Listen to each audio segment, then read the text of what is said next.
Pernah nggak sih kalian ngerasa kalau ekonomi kita tuh kayak jalan di tempat, seolah mentok terus di angka 5%? Nah, siap-siap, karena ulasan kita kali ini bakal ngebedah sebuah anomali yang luar biasa. Data terbaru dari BPS untuk kuartal pertama 2026 baru aja rilis, dan wow, angkanya bawa kejutan besar soal seberapa tangguhnya ekonomi kita. Jadi, yuk kita bahas dinamika seru yang baru aja terjadi ini. Oke, coba kita selami ini. Menteri Keuangan kita, Pak Purbaya Yudi Sadewa, dengan pede banget nyatain kalau kita udah bener-bener lepas dari apa yang sering disebut kutukan pertumbuhan 5%. Di tengah kondisi ekonomi global yang lagi serba nggak pasti, pernyataan ini bikin kita mikir kan, gimana tepatnya Indonesia bisa dobrak batas stagnan ini? Dan apa sih bensin utama yang bikin ekonomi kita melaju kencang di awal tahun 2026? Kita masuk ke bagian pertama, lepas dari jebakan 5% mengakhiri stagnasi ekonomi. Sebesar apa sih terobosan yang kita omongin ini? Ini dia angka bintangnya, 5,61%. Iyap, ini angka pertumbuhan produk domestik bruto year on year kita di kuartal pertama 2026. Gila kan?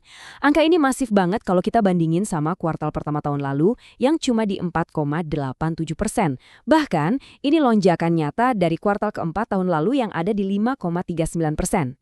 Lompat lewatin batas psikologis 5,5% ini benar-benar ngasih sinyal kuat kalau mesin ekonomi kita lagi digaspol. Tapi mari kita bawa persentase tadi ke dunia nyata, biar lebih kebayang. 5,61% itu setara dengan total produk domestik bruto sebesar 6.187,2 triliun rupiah.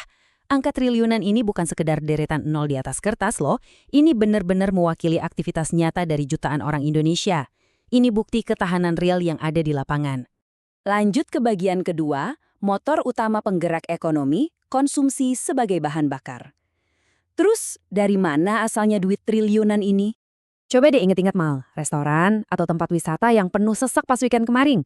Nah, konsumsi rumah tangga kita lah yang jadi pahlawan utamanya.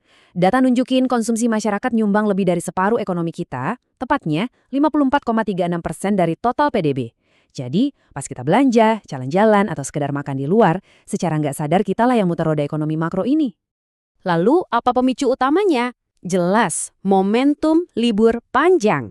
Kuartal pertama 2026 ini kan barengan sama Ramadan, Idul Fitri, dan juga libur nyepi. Perputaran uang langsung melesat. Ditambah lagi THR cair tepat waktu. Siapa sih yang nggak senang dapat THR? Duitnya ibarat numpang lewat di dompet, terus lari ke mall dan buat beli tiket liburan. Apalagi inflasi juga aman terkendali, jadi daya beli bener-bener kuat. Buktinya, perjalanan wisata domestik kita meroket sampai 13,14%. Orang-orang punya alasan buat liburan, dan yang paling penting, mereka punya uangnya. Nah, poin krusialnya di sini nih. Kita ternyata nggak bergantung sama dunia luar buat tumbuh. Ekspor kita emang lagi ketahan. Cuma tumbuh tipis banget di 0,90% gara-gara pasar global yang lagi loyo. Tapi uniknya, belanja pemerintah justru meroket gila-gilaan sampai 21,81%. Ini benar-benar pertumbuhan paling tinggi dari sisi pengeluaran. Jadi kenaikan gaji pegawai, stimulus liburan sama program sosial pemerintah, itu bertindak layaknya lifesaver, masuk tepat waktu buat nutupin ekspor yang lesu. Kita masuk ke bagian ketiga, sektor usaha paling melaju, industri yang tumbuh pesat. Dari sisi produksi, sektor mana sih yang paling panen cuan dari fenomena liburan ini? Efeknya kelihatan jelas banget. Sektor akomodasi dan makan minum nyetak rekor tertinggi, tumbuh sampai 13,14%. Ini cerminan langsung dari membludaknya orang mudik dan liburan. Sementara itu, industri pengolahan tumbuh aman di 5,04%. Di sisi lain, sektor pertambangan malah minus 2,14%. Kelihatan kan pergeserannya? Kuartal ini tuh benar-benar dipacu sama sektor jasa, gaya hidup, dan pariwisata, bukan dari komoditas mentah. Tapi tunggu dulu. Tumbuh paling cepat bukan berarti ukurannya paling gede loh. Walaupun pariwisata lagi booming, tulang punggung asli ekonomi kita tuh tetap industri pengolahan yang porsinya 19,07%, disusul sama perdagangan di 13,28%. Pertanian sama konstruksi juga tetap jadi fondasi solid yang nopang PDB kita. Bagian keempat, peta kekuatan ekonomi wilayah, mesin pertumbuhan regional. Yuk kita pantau di wilayah mana aja sih duit triliunan tadi muternya. Kalau kita lihat secara spasial, kabar baiknya adalah pergerakan positif ini kejadiannya merata. Hampir di seluruh provinsi di kepulauan kita, gelombang positif ini kerasa banget. Nggak cuma ngumpul di satu pulau doang. Tapi ada dinamika yang lumayan unik. Pulau Jawa emang masih jadi raksasa absolut, nyumbang 57,24% dari total ekonomi, dengan pertumbuhan stabil di 5,79%. Tapi coba tebak siapa juara pertumbuhannya? Betul banget, Bali dan Nusa Tenggara melesat kencang di angka 7,93%. Biarpun porsinya ke PDB nasional cuma 2,8%, larinya luar biasa cepat. Ini makin nebelin narasi kita. Ledakan pariwisata liburan benar-benar jadi bintang utamanya. Sekarang, bagian kelima, Indonesia di kancah global, kompetitif di tengah ketidakpastian. Terus, gimana rapor kita kalau dibandingin sama negara lain? Yang bikin kita bisa tepuk tangan tuh ketahanan kita. Pas banyak negara lagi pusing nahan tekanan global, Indonesia malah melaju di 5,61%.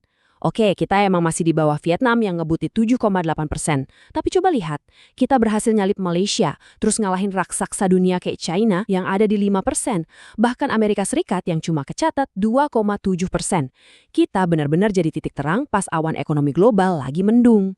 Jadi, apa aja inti dari ulasan kita kali ini? Kesimpulannya jelas, Indonesia sukses mengandalkan kekuatan dari dalam negerinya sendiri. Stagnasi sejarah berhasil dipatahin. Momentum hari raya, THR, dan injeksi belanja pemerintah jadi tameng kokoh buat ngelindungin kita dari lesunya pasar luar negeri. Tapi biar fair dan objektif secara data, kita juga harus sadar kalau ada yang namanya low base effect atau efek basis rendah dari kuartal tahun lalu, yang secara matematis bikin lonjakan presentasi kali ini kelihatan makin tinggi. Nah, ini ninggalin satu pertanyaan besar buat kita. Kira-kira, mesin ekonomi kita kuat nggak ya mertahanin lari sprint ini di perlombaan maraton kuartal kedua nanti, apalagi pas euforia liburannya udah habis, atau kita bakal ngerem dan melambat lagi?